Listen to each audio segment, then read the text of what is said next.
Welcome, everybody stand. Sing together.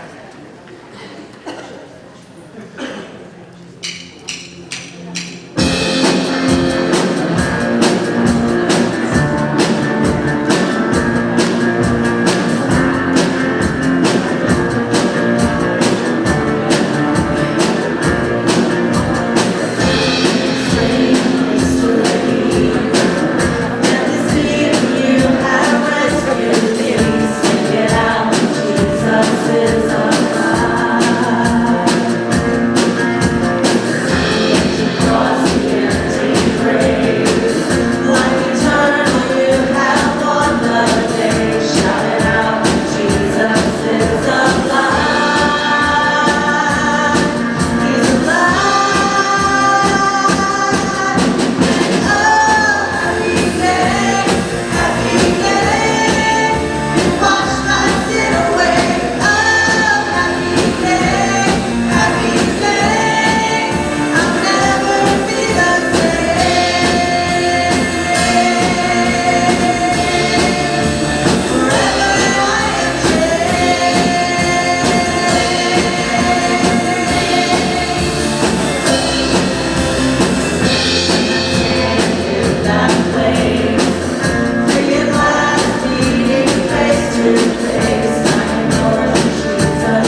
in the week, I was at work, and Jessica texted me and told me she wanted to go get a bite to eat and watch a movie in Greenville on Saturday. I was all for it. We hadn't seen the movie in a little while, so I agreed. And right off the bat, I was thinking, man, it's going to be a hard decision, because I've got to decide between Spider-Man or John Wick 3. So yesterday, we went and saw The Lion King. And I'm glad we did. It's a good movie, and you can learn a lot from watching The Lion King. So you got The Circle of Life, which that made me feel good about eating the chopped steak that I had before I got to the movie theater. You've got Hakuna Matata, which reminds me not to worry. And then you've got Mufasa. And when Mufasa speaks, everyone listens. My favorite quote in the movie was when Mufasa took his son Simba to the top of this huge rock where you can see out over all the Pride Lands. And he tells his son that everything that the light touches belongs in his kingdom. Simba then asks about this one particular piece of territory that was in the shadows. And he asked his father how come they couldn't take it and make it part of their kingdom. And Mufasa replied, while others search for what they can take, a true king searches for what he can give. That stuck with me more than anything else in that movie because it's so profoundly true. You have to look no further than what Jesus Christ did for us to see that. Jesus searched our hearts and saw that we needed forgiveness, which led to him giving his life as a sacrifice for ours. By that sacrifice, he became the king of our hearts. Today, we take this bread to remember his body. We take this juice to remember his blood. And we take this time to remember his sacrifice. Let's pray. Father God, we thank you so much for this day. We thank you for the worship, the time to worship and just to praise you, Father. And Lord, most importantly, we praise you and we thank you for the sacrifice that your Son gave so long ago, giving his life for ours. In Jesus' name I pray.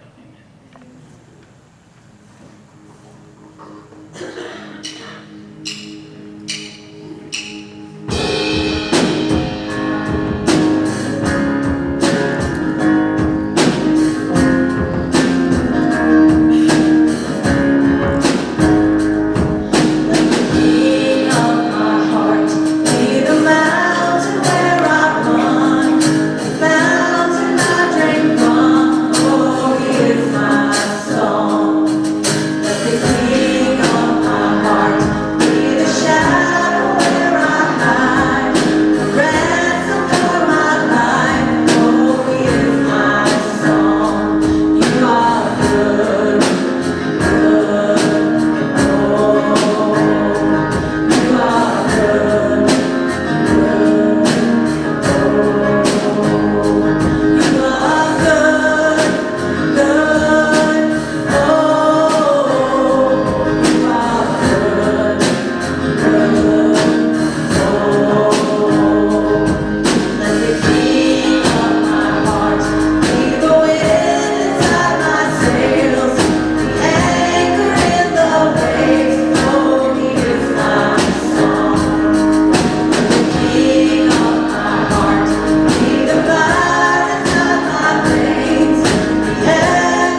the election quickly approaching, division and controversy from both political parties has reached new heights.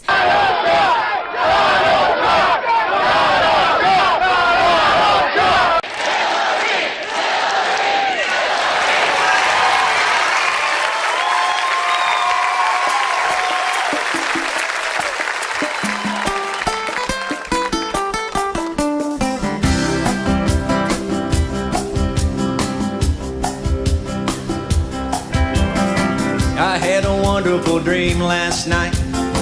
It was 2016. The political parties finally getting along. We elected the commander-in-chief.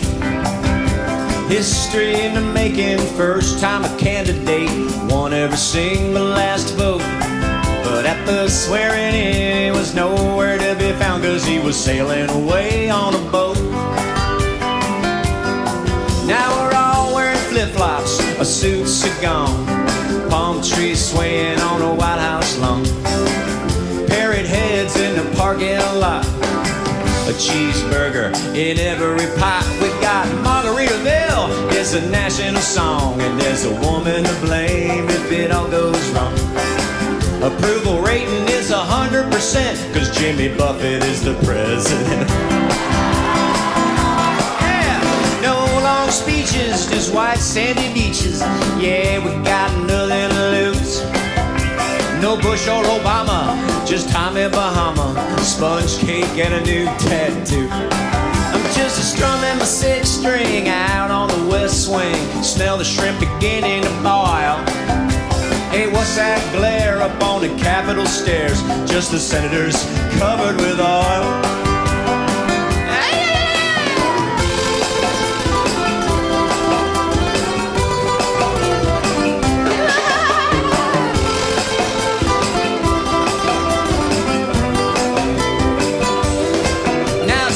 To the left, bends to the right.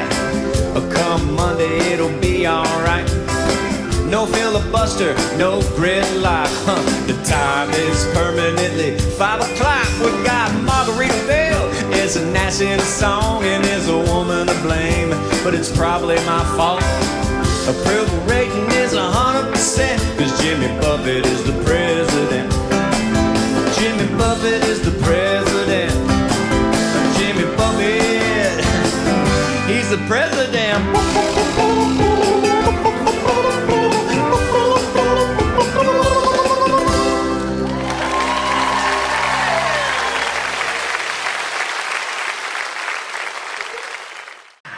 I thought that was fitting from the week we just had here in northeastern North Carolina.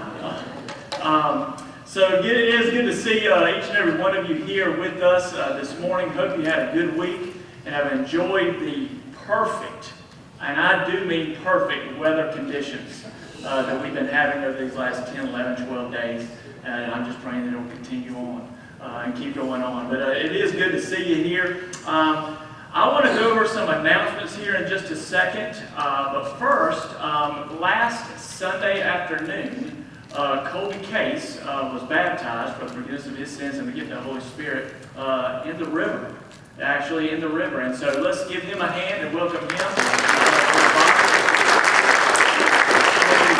Pray for him as he continues to grow in his walk with the Lord. He has already helped us tremendously here at the church through various ways. You probably saw him up here playing the guitar this morning and helping to lead us in worship.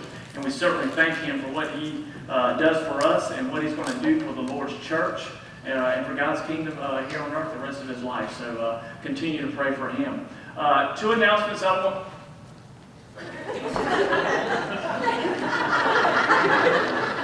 You never know nowadays. You never know. I was getting ready. I was gone. All right. Okay. I forgot what I'm talking about. Next Saturday, actually, is our food distribution. We do that every 4th Saturday of the month, and that's going to continue for the month of July.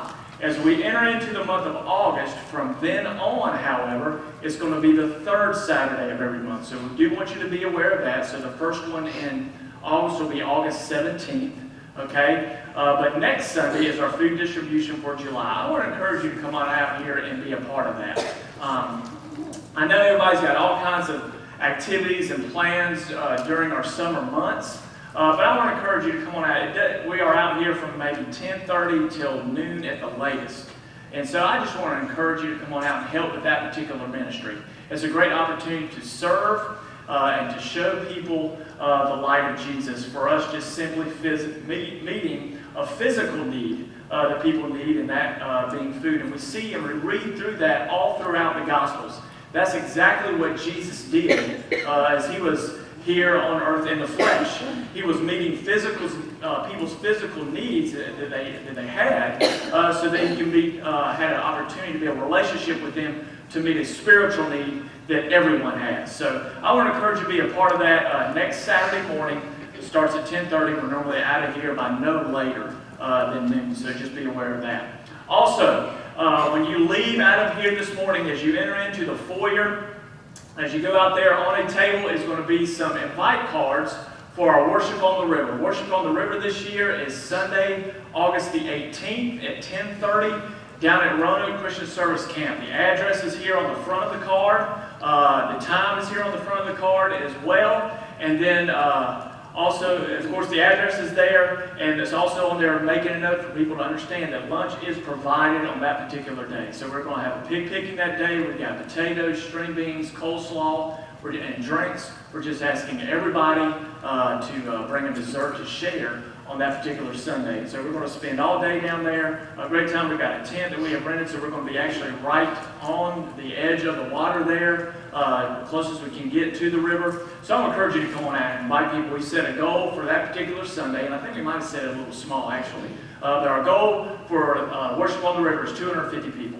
And so one of the ways that will help us is you taking these cards, inviting someone, and on the back of the card it just simply says, "Be my guest." So you might know someone that's been looking for a church. Maybe they do not attend church, whatever the case may be.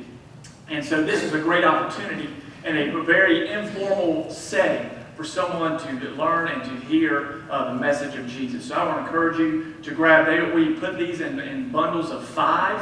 So just grab those, and as you talk this week, and invite them to Worship on the River on August the 18th. So lots of things going on. Look at your bulletin, lots of things that are planned. So just be aware of that. Also, during the week, if you're free on the evenings, on Tuesday and Thursday, we do have a co-ed softball team here at the church. And this week, I believe they play both nights on Tuesday and Thursday, even this week at 7:30. So if you want to go out there and watch them and have a laugh or two and have a good time with others, we do have a good time out there. So this Tuesday evening at 7:30 and Thursday at 7:30 out of the Chocowinity Rec Park. So you can come on out there and have a good time of fellowship out there as well.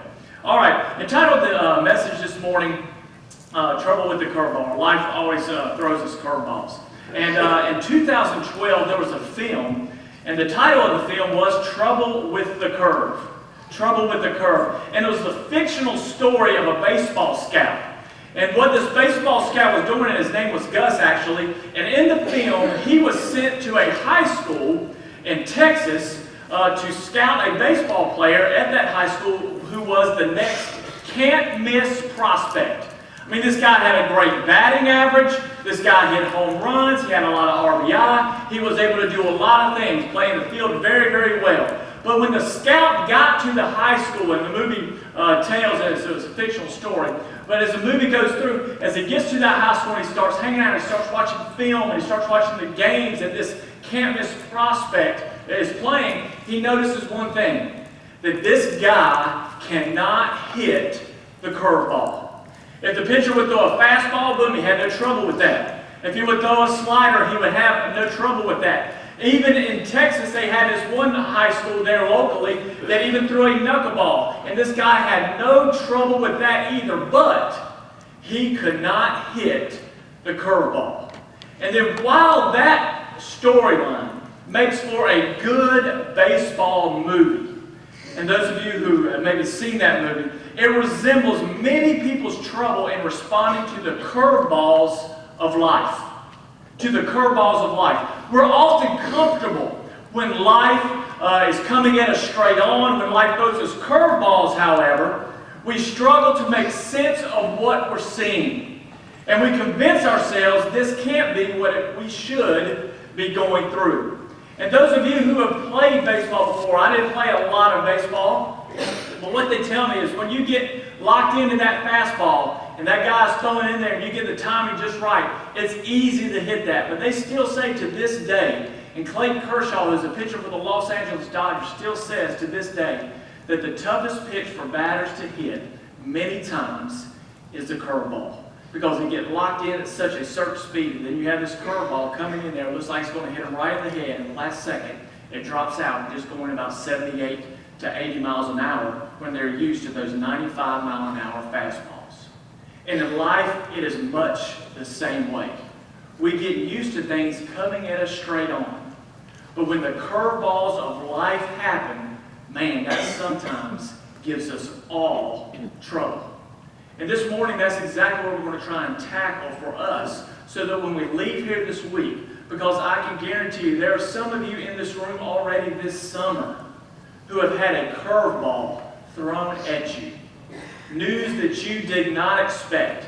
You woke up one day in one mood, went to bed in a different mood simply because of the curveball that was thrown at you and to you that particular day by just simply everyday life. And if it hasn't happened to you, I can guarantee you, I hate to bring the bad news to you, but life will throw you a curveball at some point in time. And how do we react as followers of the Lord? What is it that we need to do? What is it that we need to think about? If you'll look here in Ecclesiastes chapter 7, verses 13 and 14, we have here Solomon, and he makes a startling observation about the curves of life. And here's what Solomon says.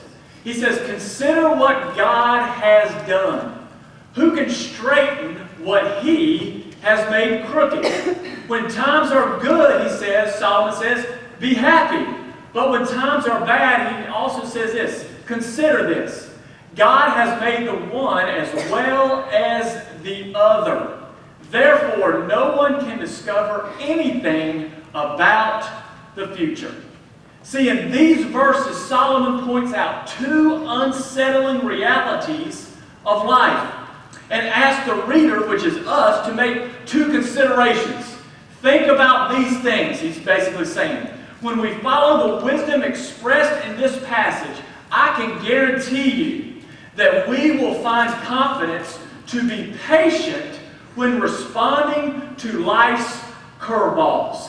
And when a batter is in that batter's box and a curveball is thrown, one of the hardest things to do is to be patient and just wait on that baseball. Because they are so used to everything else and just swinging for the fences. And it's hard for them when that curveball is thrown to just be patient. Yes, it looks like it's coming right at you. The last minute it's going to break away. And if you can just be patient, you can knock it out of the ballpark.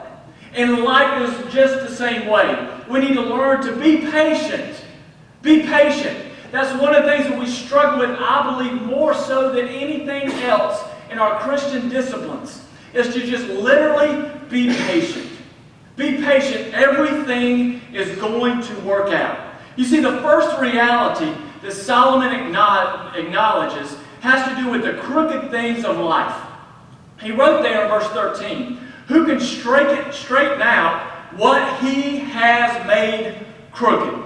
See, apparently, some crooked, bent, and broken things are beyond our ability to repair. Some bent, some crooked, some broken things are beyond our ability to repair. With all the knowledge, the skill, and the riches that were at Solomon's disposal, we've got to understand that. This Solomon, he was a rich guy. He had all the knowledge. He was a wise man. He had all the riches. He still observes the changelessness, if you will, of some crooked things.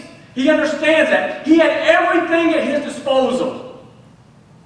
And he still needed to understand there are some things that I personally, he's basically come to the recollection, I am not going to be able to change. He realizes certain crooked things in life can't be straightened out or repaired because that's the way sometimes God wants them for just a season. And we need to understand that. We need to have that same mindset. But you see, this observation It challenges our modern preference, if you will, that embraces a do-it-yourself mentality. And don't we have that in the world in which we live in today? That do-it-yourself mentality. We often believe there's nothing so broken that we can't fix. And think if we only apply a little creativity and a little persistence, we can straighten out all that is broken and that is bent. We depend upon our strength far too often rather than depending upon the Lord's strength. This happened just yesterday with me in this little situation. I'm outside, I'm getting ready to wash the car, I step inside, Stacy is on my phone and she says, Jason, Jalen is in front of Dairy Palace, his car will not go. And my first thought, my first things out of my mouth, what do you want me to do about it?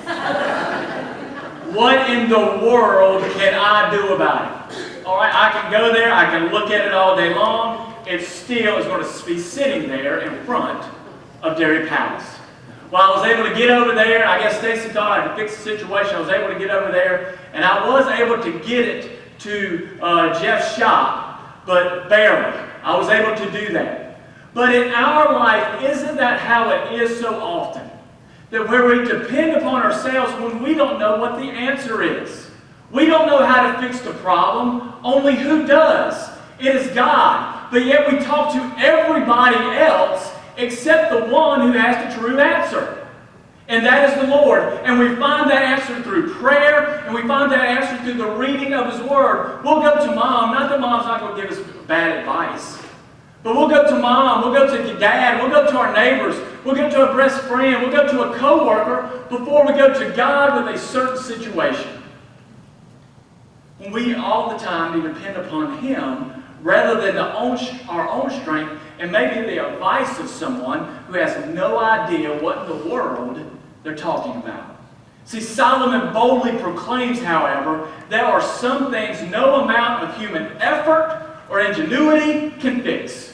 They're crooked because God has made them that way. It's easy to bristle at this matter-of-fact statement by Solomon and to attribute it to a heart that had lost its spiritual moorings there through the seductions of wealth and power and human brilliance and all the things that he was going. But however, Solomon appears to be emphasizing something God declares about Himself. If you'll look here in Deuteronomy chapter 32, verse 39.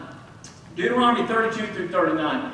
Here is Solomon, once again, emphasizing something that God declared about Himself here in Deuteronomy. He says, "See now that I myself am He. There is no God besides me. I put to death and I bring to life.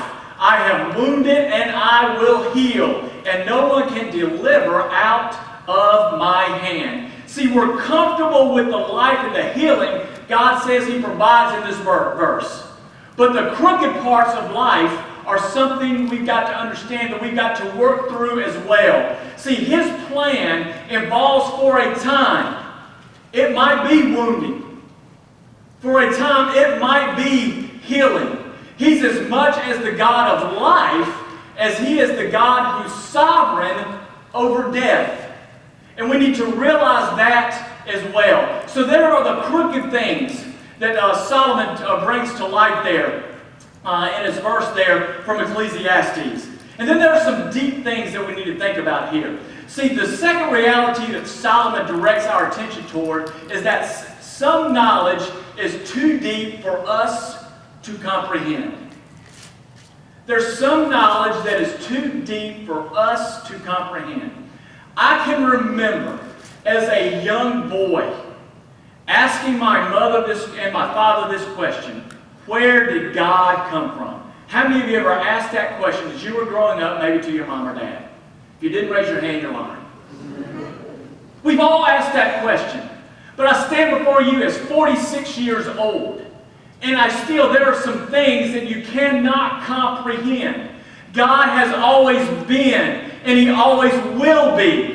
And those are things literally that we can't comprehend because you and I were brought up and we're so time-oriented There is a beginning and there is an ending to everything. There's a beginning to the day and there's an end. There's a beginning to your shift at work and there's an end to your shift at work. There's a beginning to life and there's an end to life at some point in time. And so we are so time-oriented. We know that church begins at 10:30 and we're going to get out around 11:30, 12:30, 2:30, 3:30, whichever church you go to, whatever. We know that there's going to be a beginning and an end. And so we think about things in eternal ways, we cannot comprehend it. It's hard to think about. And I can remember as a young boy sitting in Sunday school, and the question being asked as to how long eternity is. And here's how my Sunday school teacher from years ago, Miss Odell, here's how she taught us. She said, think about eternity in this way. You have a seagull that starts out in Los Angeles, California, Venice Beach there. Takes a granite of sand, a little granite of sand, flies all the way across the United States over to the Outer Banks and drops that little granite of sand. And goes back to Venice Beach and keeps doing that over and over and over again. And it doesn't even add up to a day in eternity. Just think about that.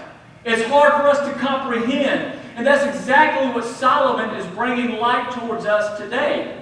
Is that some knowledge is just too deep for us to comprehend. Solomon writes, no one can discover anything that will come after him. See, here Solomon is reminding us that there are some things in life that we will never know. More specifically, in verse 14, we don't even know what each day will bring. We have no idea what's going to bring. See, our minds can't grasp the sovereign purposes of the prosperity and the adversity that God weaves into life at times. And many times the adversity is simply because of silly decisions that we personally have made, not anything that God has done whatsoever. You see, but we want to believe we can figure it out. We want to believe there's some hidden code where the right amount of knowledge and study and understanding will allow us to have more days of prosperity and fewer days of adversity. But Solomon counsels here otherwise. God has made both the good days and the bad days. And their arrangement is what he's teaching us, and life is beyond our comprehension. Basically, in short, the wise king here asserts that we can't know whether tomorrow will be a good day or a bad day, because life throws curveballs to us and at us all the time. But in light of these two realities, it doesn't end there. Solomon provides two considerations for us to think about and for us to remember. He encourages us to consider both the work of God and the wisdom of God as well. Let's consider the work of God. Solomon writes there in verse 13, consider the work of God, for who can straighten out what he has made crooked. Considering the work of God will bring us face to face with the presence of God. We'll consider what he does, it brings us face to face with the presence of God. It's impossible to consider God's work without considering God himself. We can't think about one without the other. It's the presence of God amidst the curveballs of life that provides hope, comfort, and reassurance. There are some curveballs of life to some of you this morning that this summer has brought. And you can sit back and you can think, and you can sit right here and say, yes, I know what that is all about. But amidst those curveballs of life that this summer that the life has thrown you, you have understood exactly what the presence of God and what that means and what it does. See, it provides that comfort. It provides that hope, and it provides that reassurance. That's exactly what God wants to do because he knows what life is all about. God knew what life was all about. He knew what creation and bringing something to life, but he knew what death was all about as well. That's why he sent his son Jesus. He's experienced it. He's gone through it. And so he does know how to bring hope. He does know how to bring comfort. And he does know how to bring reassurance because he's gone through that. He knows exactly what it is that you're going through each and every day. And so in the crooked things of life, we desire answers to questions like, what did I do to deserve this? We've all asked that question before. How could this happen to me? Or just simply, why me? We said those things over and over again at certain times in our life. But in our desire for answers, we miss the one thing we truly need. We need to know that God is present with us in our crooked, our broken, and in our bent circumstances. He's with us every step of the way, and that is such a great thing. Considering the work of God, God will also bring us front and center to the truth that God sovereignly rules the world. Rules the world. It doesn't matter who is in the White House. God rules the world. It doesn't matter who the mayor is. It doesn't matter who the senator is. It doesn't matter who the governor is. It doesn't matter what life might bring. God rules the world. So consider the work of God being seeing a world where God takes divine responsibility for those crooked things many times. He's made the straight things as well as the crooked. He's the maker, He's the sustainer, and He's the ruler over all of life. And that should bring us some great, great relief. And the second thing that we need to consider not only the work of God, we need to consider the wisdom of God as well. Solomon contrasts the day of prosperity to the day of adversity in verse 14. He writes there in that verse, in verse 14 that we read just a little bit earlier, in the day of prosperity, be joyful, he says. Be joyful, be happy. But in the day of adversity, consider this, that God has made the one as well as the other, so that no one can discover anything that will come after him. See, our response to prosperity should be joy. Oh man, that's easy, isn't it?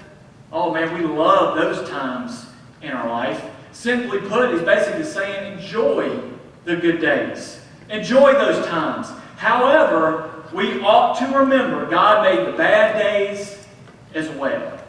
And so these two types of days exist together for reasons that can only be known through His wisdom. Solomon wasn't the only one. He wasn't the only one to recognize this. Job understood it as well. And many of us in here, if you've never heard the story of Job before, but Job echoes a similar statement in Job chapter 2, verse 10, when he proclaims to his wife. And here's what Job said to his wife when his wife was asking him to turn his back on the Lord. Lord has taken all this stuff away from you, Job. Job lost literally everything. Everything was taken away from him.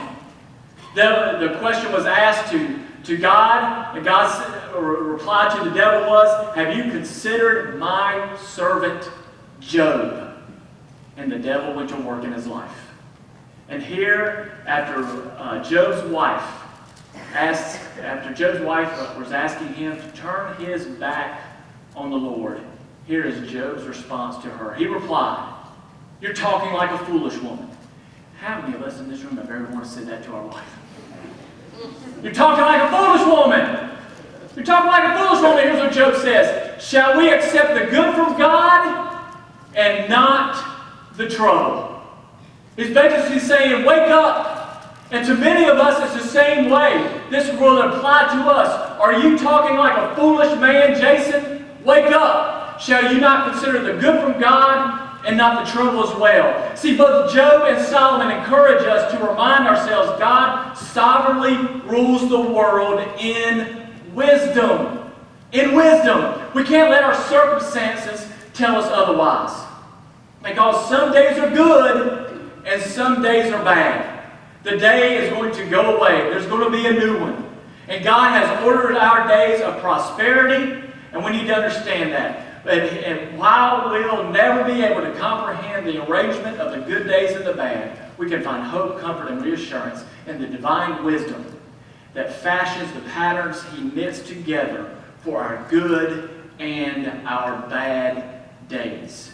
When we realize there's a limit to what we understand, when we realize that there's a limit to what we can repair, we arrive in the presence of a God whose work includes sovereignly ordering and maintaining the world in divine wisdom. It's here we begin to have the confidence to be patient, standing in that batter's box when the curveball of life is thrown. Be patient, and then you can knock it out of the park. You are here this morning, and I can guarantee you, some point in time this week, a curveball was thrown your way. Something was thrown your way and really messed everything up.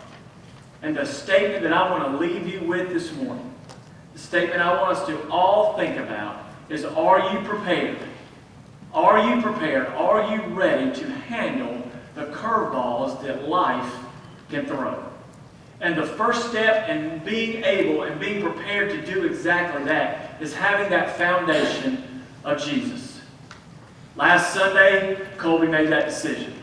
We've been seeing it over the past little bit here at Hall Ranch. People making those decisions to have that foundation. And when you have that foundation, you can withstand the storms. So if life is throwing you a curveball right now, step number one, you've got to surrender to Him. Then we can understand the hope. Then we can understand the reassurance. Then we can understand the comfort that only God can provide for anything that life is going to be able to throw your way. I want to encourage you this morning, if you have never made the decision to become a follower of the Lord, I want to encourage you to do that. Because I don't know how in the world people can get through life. I don't know how in the world people can get through the death of a loved one. I don't know how in the world people can get through cancer treatments of loved ones, or even cancer treatments that you personally might have, without having that foundation of God and surrendering everything to Him. Because we know that this life that we live here on earth, when we have accepted Him, is not the end when we pass away. It's only the beginning. And so when that loved one does pass away, it's not a goodbye. It's just simply a see you later. Are you able to say those words this morning? I want to encourage you to be able to. I want to encourage you to make that decision. Life is going to throw you a curveball. But with the foundation of God, we're going to be able to be patient. We're going to be able to knock it out of the park, only because of the gift of Jesus. Let's go to the Lord in prayer. Dear God, thank you so much for this day. And dear God, we all know what life can do. Dear Lord, you sent your Son Jesus to live on this earth. And as Jesus lived His life here on earth, there were good days and there were bad. There were things that He went through, dear Lord, and we know that He was spotless, He was blameless. And as you watched your Son die on that cross, dear Lord, that self-control that you had to show, and that you had to, that you experienced there. Because, dear Lord, you could have ended it all. But, dear Lord, you started it all through the death of your Son, Jesus, and His resurrection. And because of that, dear Lord, we have the opportunity to surrender everything to Him. So, dear Lord, if there is some here, if there is one here, if there are many here this morning that need to make that decision, I pray that they will. That example has been set here over these past few months with so many making this decision. The example was set last Sunday as Colby made that decision. Dear Lord, there might be someone here this morning that needs to make that exact same decision. Thank you so much for everything that you do for us. Thank you so much for this time of decision. It's in your Son's name we pray. Amen. Let's stand and sing.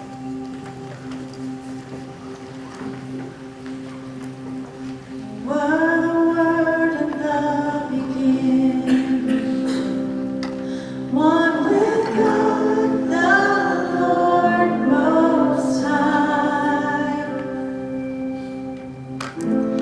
Hidden glory in creation, now revealed in you.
true. God is powerful. He's more powerful than any curveball that life might throw at us. So let's remember that thought as we leave here this morning as well. I just want to ask you, just if you would, this week on Tuesday, if you would just take some time Tuesday morning, if you don't mind, to pray for my mom. She's having surgery for her cancer on Tuesday morning. So I'm going to be leaving right after services here this morning to head to Charlotte for that. Plan to be back about Wednesday, hopefully. But I'll encourage you just to be in prayer for her. The doctor thinks everything's going to be good, but just be in prayer for her for the surgery on Tuesday morning. So if you could do that. Don't forget about all the things that are going on this week as well. Don't forget about Saturday. Excited about our food distribution, and we have a lot of fun out here with that as well. It's an opportunity for us to serve. Also, don't forget when you leave here, grab a bundle of those invite cards for the Worship on the River. August 18th, okay? Looking for a good day. Pray for some great weather, maybe not 105-degree heat index, but pray for some great weather for that day as well. But it's always a good time when we're able to be down there as well. Also, first-time guest, if you're a first-time guest with us this morning, please stop by the connector as soon as you get out before you. If you'll look to the right, the big desk there is our connector. We have a gift that we would love to give you from the church here this morning. Hope you enjoyed our service here today as well. I'm going to ask Jamie, if you don't mind, close us in a word of prayer this morning. We're going to follow the word that's been brought to us this morning. It's laid out there for us. It's up to us and what we decide we want to do with it all. Jesus died on the cross for all of us. He's there for all of us anytime that we need him. It's just up to us to take him and embrace him and use him in our life. Father, thank you for the opportunity to be here this morning. Father, we look forward to this week where we can share what we've heard this morning. Spread the gospel out